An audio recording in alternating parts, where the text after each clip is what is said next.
Hi guys, welcome to the Lightroom. I'm super pumped to have you here and happy new month. I know it's the weekend, so you've probably heard this on Wednesday. And if you got my newsletter, if you're subscribed to the Lightroom newsletter, you must have gotten my happy new month mail. But still, happy new month. Welcome to the month of love. And I know some of you are cringing just hearing that, but honestly, this is one of my favorite months of the year. But before I even go into the gist of today, I want you to subscribe to this YouTube channel if you have not already done that. If this is your first time here, I'm super glad that you decided to watch this video, and I hope you watch many other videos from here onward. Please. All right. If you haven't subscribed to this YouTube channel, please subscribe to this YouTube channel, like this video, and share it with someone that would find this useful as well. Back to the matter that I was sharing. I find February particularly interesting. I was looking forward to it because it's such a beautiful month. Like, so many people are pumped up about love. And if you know me, even from a distance, you know I'm a lover girl. I don't know, I just can't. I'm a lover girl. I love love, even when it's not my love. So in 2020, February, I was single. That was my only single Valentine in a while, or in a few years. It was either I liked somebody or I was eyeing somebody, I was in a relationship. It was just always something. But that year I was a Pringle. And I loved it. I'm not even saying that because it's a nice thing to say, but I genuinely loved that Valentine celebration because I was able to enjoy I was able to enjoy seeing other people love themselves. I was able to enjoy people getting gifts and just the hype around the month. I really, really loved it. And I kind of fed off that energy for that month. It was so beautiful. And trust me, I made myself happy that day. I remember I was in student council and we had this love gift exchange of some sort, which was really beautiful, but it still wasn't the highlight of my day. I genuinely enjoyed that Valentine's Day. And for some of you that find this month particularly cringe, I really want to ask you why. Like, why are you so riled up about it? I mean, you should learn to be happy for other people. You should learn to love what God is doing in other people's lives, even if they are unbelievers and they're just people that love each other. Or whoever you see in a loving relationship, your first response should not be them. Give it some time. It will scatter. Uh-uh. Don't do that, please. I beg you. Okay? It's not healthy. It shows a large amount of insecurity that you're harboring, and it's not good for you. It doesn't look good. You may share memes up and down of things that you're going to do to scatter people's Valentine's Day, and you may just be joking, but deep down, you should do like some hard check and be sure that you're really joking and there is nothing to it.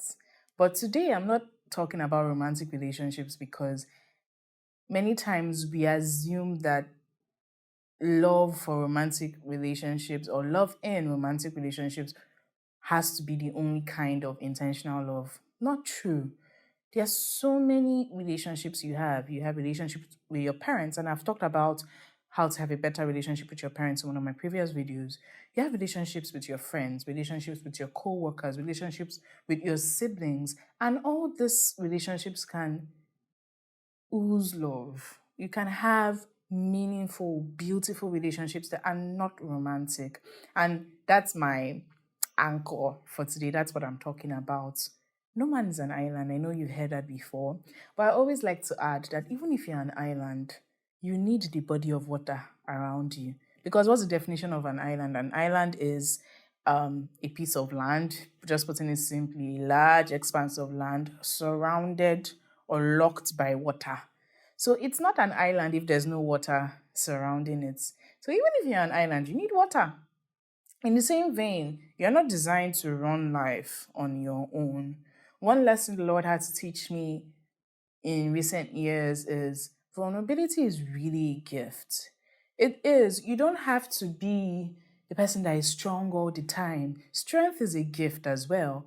But sometimes you need to be able to allow other people carry your burdens. You need to be able to allow people console you, be there for you, cheer you on. Trust me, it's a beautiful thing.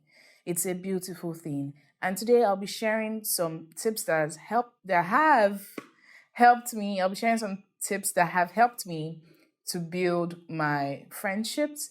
Trust me, it's a journey and a work in progress, but I found these tips helpful and I believe they will help you as well. So I'll be sharing them.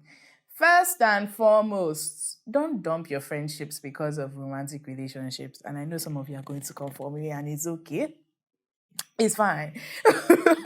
But honestly, these friends were there before you found that boo or bae that is now the apple of your eye, the sugar in your tea, the cockroach in your cupboard, and all those other things people say.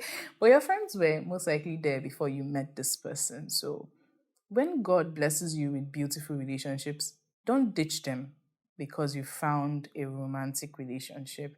Other things being equal, the person you're dating or the person you found romance with is most likely a friend of yours, somebody that you have been friends with or you have built a friendship with, I hope. So don't discard your other friendships because of this one relationship. And there is a balance to these things. Instead of throwing away your beautiful friendships, why don't you redefine what communication looks like in those relationships? Why don't you redefine what boundaries look like? I'll give you an example. One of my closest friends, my closest male friends, his name is Chika. Hi, Chika. So I didn't even tell Chika I was going to share this part. Maybe I'll tell him just before I upload the video. But um, when we were in school, we met in school in 2019, I think, 2018, 2019. We were really close. And we still are close. But in that period, I was single. So the closeness did not have any beginning or end. I just knew that Chika was my friend, we're guys, everything. But I noticed that when I did start dating my babe, Chika gave me some space. And it was something we talked about, especially around that period. And it was not like I told him, Chika, give me space.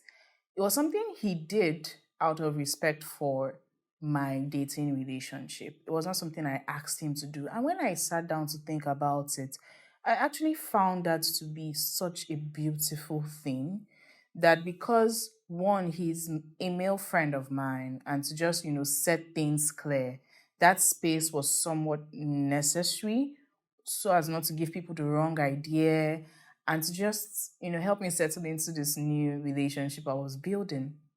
And I really, really valued it. And it doesn't mean that he wasn't there for me anymore. I mean, I would see him every other day after class, but he did it and I noticed it. And I'm really glad that we are still friends till today. I texted him the other day and I was like, man, Chika, I'm so grateful to have you in my life. We are connected in one way or the other. It's either we are doing something about ministry together or we are just banting or sending IG reels to each other. I just love it. And I'm really grateful for that one friendship. And I share this particularly because he's a male friend of mine, and it's more dicey when you're talking about boundaries in relationships with the opposite sex. But it's possible and healthy, I dare say, to have beautiful platonic relationships with members of the opposite sex. As far as the boundaries are clear, it's healthy, it's good for you. They bring a kind of balance to your life than having all female friends. Now, I'm not saying you must go and look for a male friend to have or go and look for a female friend to have. If you don't have, it's fine. But if you have, don't throw them away because you're in a relationship, especially when they understand what it means for you to be in a relationship and they respect that. So, shout out to you, Chika. I saw what you did and I really appreciate it. And I'm really grateful that you are still my friend, beautifully so.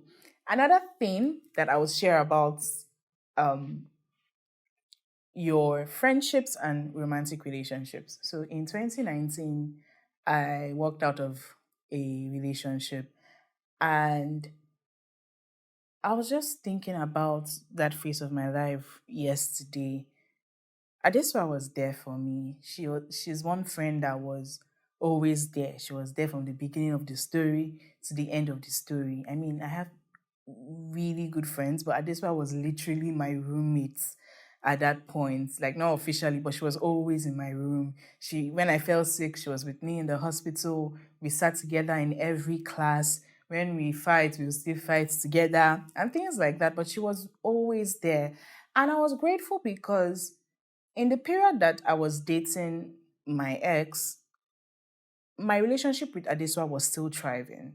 It did not die because I was dating someone. And I'm grateful for that because when that relationship ended, Adeswa and I did not have to do like a brigade stuff on our relationship. We had already communicated clearly.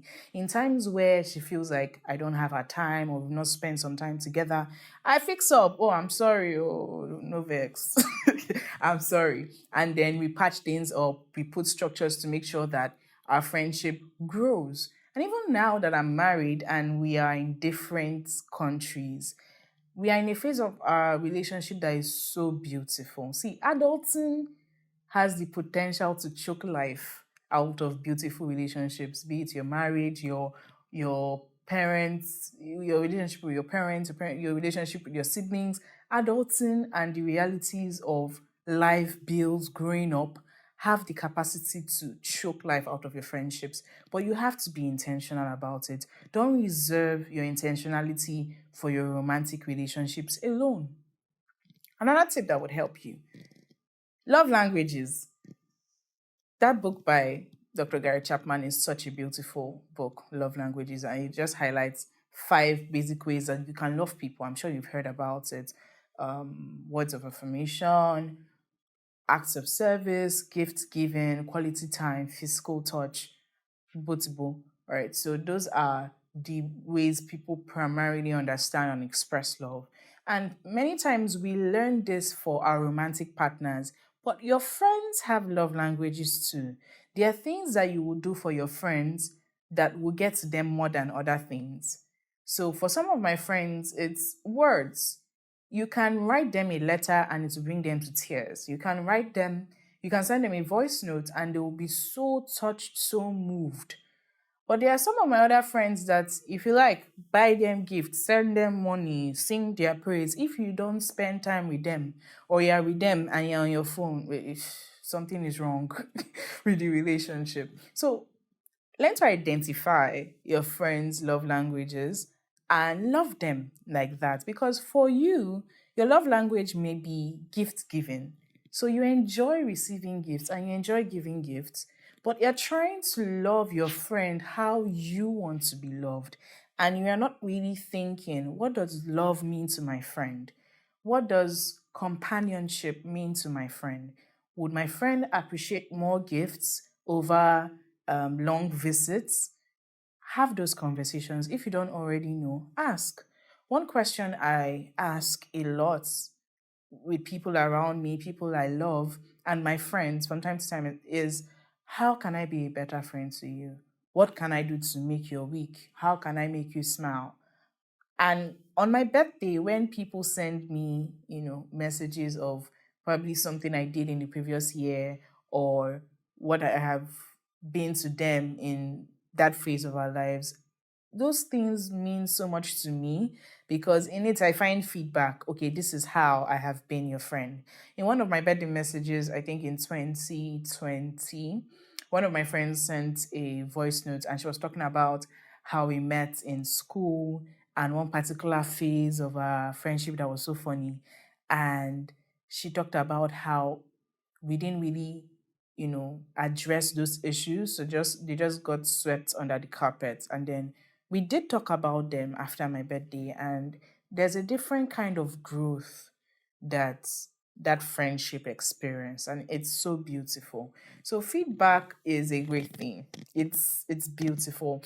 Learn to review your friendships, especially if you value them, because you are not perfect. And even if you are, you're a different person from your friend. So what you think is right may not just sit perfectly with your friend. So learn to have those back and forth conversations. And when your friend corrects you, Omo, it's not time to be saying, you did this, I not do this. See, Life is hard and life is short. So don't spend such a ridiculous amount of time fighting over you do this, I don't like it, you always do this, you always say this, you did this, you went here. Oh no, fix it. Be teachable, be willing to say, oh, I didn't do this well, I should have done this, I should have done that. Sometimes when your friend tells you, I'm having a bad day, I'm really sad, Bobo Tibo, especially if that friend is female, sometimes they don't want to hear, oh, okay, do A, B, C, D. Sometimes they just want to hear, I'm so sorry you went through this. I'm so sorry you're dealing with this issue right now. I love you and I'm here for you. Because hypothetically, we know the solutions to our problems many times. It's not solution we want to hear. We want to know that someone is there for us. We want to know that our friends care about us. We want to know that we are valued. We are not alone. So if you're not sure how to respond to your friend's rants or how to be there in that situation, go ahead and ask, how would you like me to respond? And if your friend goes on to say, oh, please give me advice, oh, please pray for me, oh, please share a word with me, then you go and share it. Because if it's only solutions your friend wanted, they would have gone to a therapist or a lawyer or a doctor or somebody, So learn how to be there in the way that your friend would appreciate in that very moment. So learn how to be there. All right, I'll share two more things before I wrap up this episode. Life happens. I need to understand that it's something that comes with adulting. Things just change. Sometimes you just come on IG, you see that somebody that you used to talk to very much in school is no longer in Lagos, they have moved. I saw Caleb's post the other day and he said, your friend did not come to church for 2 weeks. Have you checked your church's UK branch? It's true. It's true. Check. It's like God has carried the person on the wings of glory. So life happens and it's not personal. People are just trying to make a living. People are trying to get their footing in life. People are trying to build families, build careers, and it can get pretty overwhelming. So instead of being the friend that enters another one's DM and is like, yeah, forgotten me now. That's how things are. Why don't you go ahead and ask, my friend, how have you been? It's been a while, though. It's been 3 weeks. We've not spoken to each other. What's going on? Why haven't you reached out? Are you good? And when you're reaching out like that, mean it. Like, do it sincerely. Because what if that person was sick? What if that person has been sad? What if life is hitting them basbos and you don't know? So learn to understand that life happens. And my final point is pray for your friends. This is so underestimated. Pray for your friends. I found that when I pray for my friends, I'm more sensitive to things going on even in their lives. Sometimes I pray for them and then the Lord prompts my heart about something to pray for. Maybe he tells me, pray for peace for your friend. And then I'm praying for peace. I'm praying for peace for my friend. And later in the week, we have a conversation and I find out that my friend has been sad or my friend has been worried about something. And I'm like, what would have changed if I did not pray? Or what would have been better if I prayed more? Pray for your friends. Many times you can save them from disasters just by praying. You can give them the strength they need just by praying with them and praying for them. Another thing that prayer really helps you in for your friendships is it gives you a sense of empathy that's different. When you spend time sincerely praying for your friend, you can't really stay upset or angry with that friend. Maybe they've not reached out or they are doing anyhow or they've just been getting on your nerves lately and you don't feel like being a good friend. In those moments, you should pray more for those friends because many times people hurt you from a place of their own hurts and weaknesses and insecurities. So if your friend is being blunt with you and not, very enthusiastic, they might just be dealing with something difficult and they're not ready to share. But when you learn to pray for them, you learn to be patient with them. God's love is patient and constant. So your love for your friends should be patient and constant. Don't always be looking for 50-50. If your friend is zero in some phases of their lives, bring the 100. Because there are times where you'll be weak. My point is, this is a great month to rebuild your friendships, to do better with your friendships. I really hope this video has helped you. If this has helped you, I want you to mention that in the comment section. Tell me the points that resonated with you the most and tell me what you're going to change. Also, if you have come this far and you have still not subscribed to my YouTube channel, please, we are not fighting. Subscribe to my YouTube channel, like this video, share this with someone that will need it, someone that you know needs to hear what I have to say, what I've shared in this video so far. You can even share this with that friend you're having issues with and be like, hi, my friend, let's practice these things in this video together and see where it takes our friendship. I'm rooting for you. I wish you all the best, and I wish you a month full of love, of joy, of smiles. Bye, guys.